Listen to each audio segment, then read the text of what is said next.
Hi, I'm Ken Howard, and welcome to the Gay Therapy LA podcast.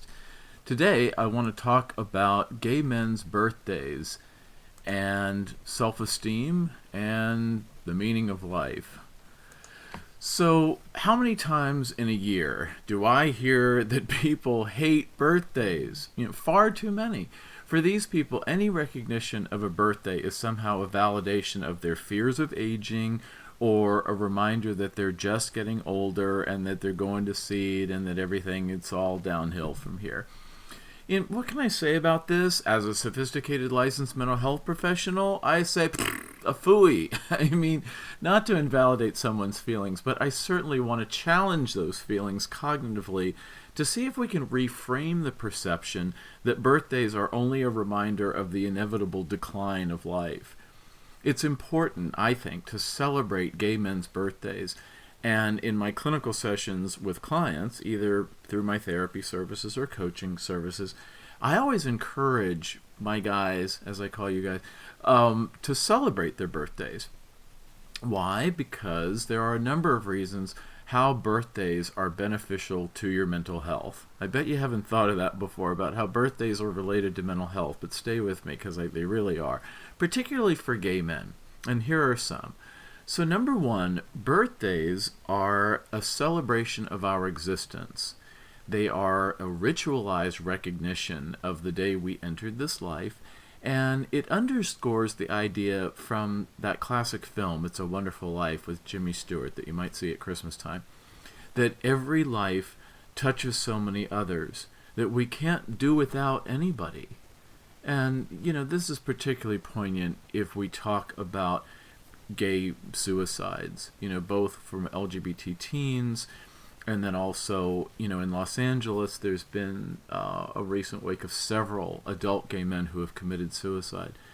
If only these people have heard the message that our world cannot do without them, it would be really important. It's kind of like the "it gets better" message.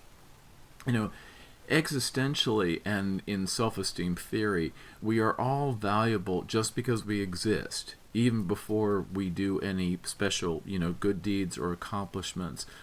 Part of a tenet of self-esteem says we have value because we exist, and we have something to contribute and something to receive, and we are part of a place and time in history.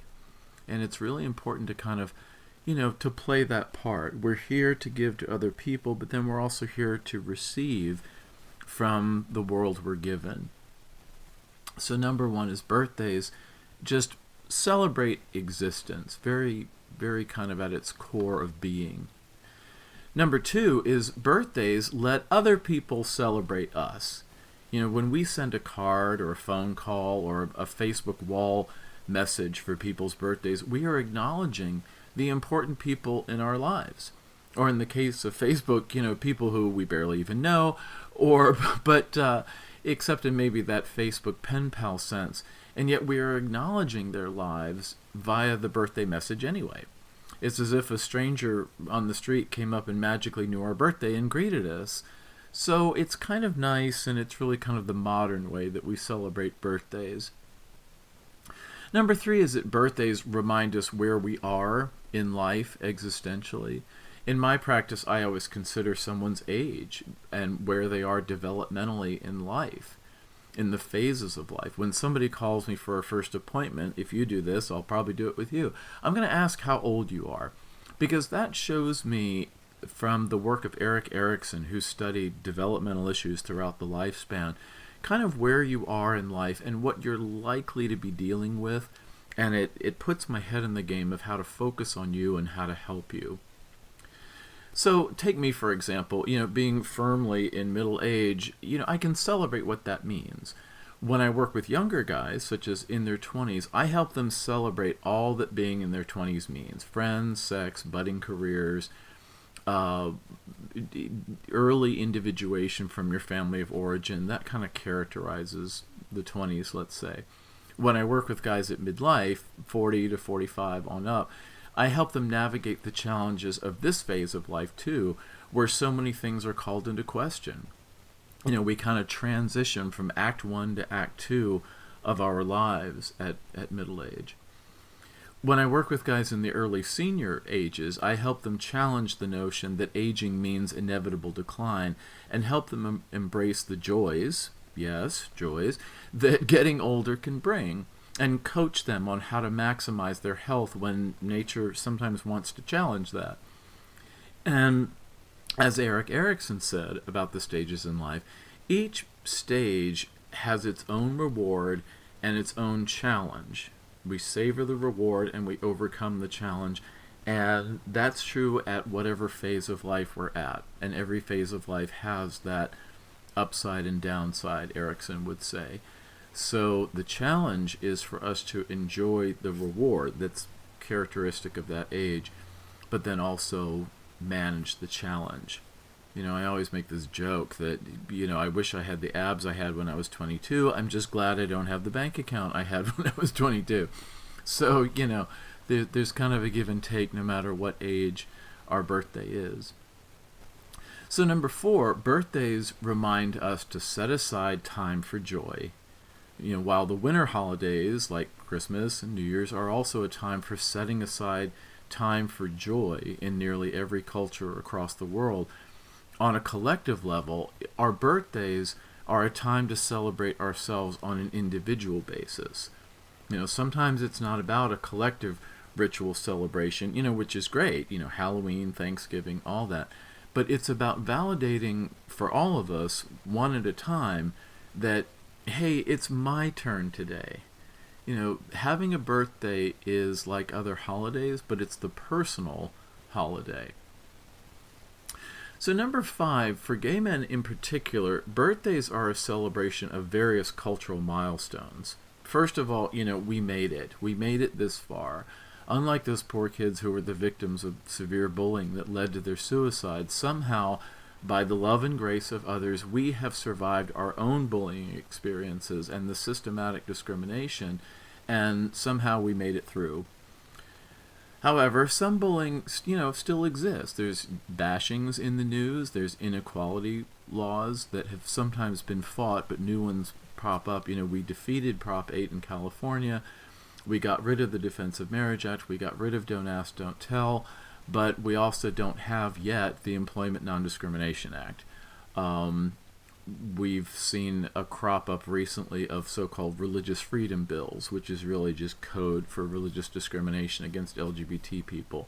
So we have this constant legal battle going on in pretty much every state in the union in some way.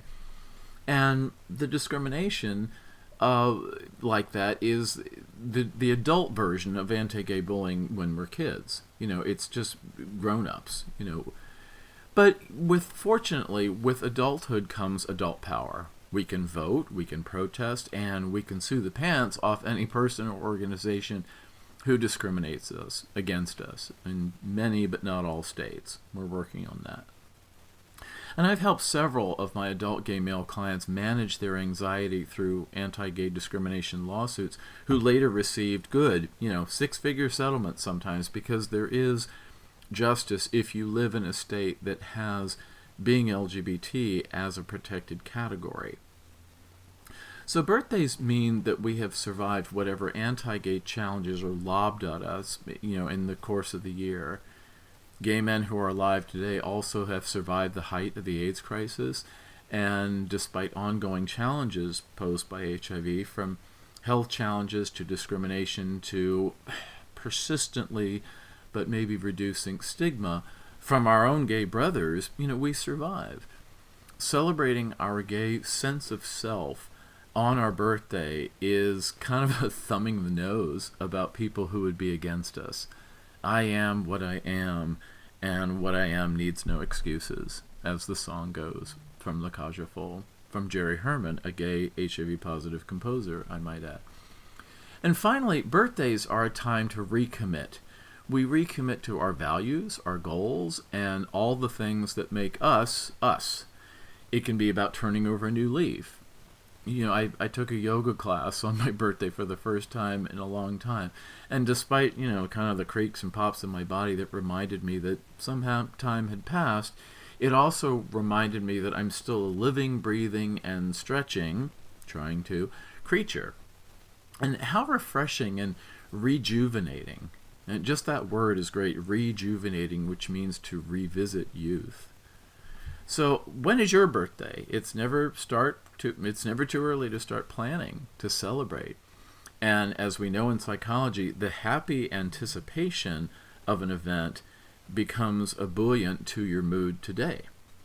So whenever your birthday is, or maybe it's someone else's birthday today, help them celebrate, because it's not just about a superficial cultural ritual. It actually has cultural and historical and psychological meaning for all of us. So if you have questions, feel free to call me or text me at 310-339-5778. That's area code 310-339-5778.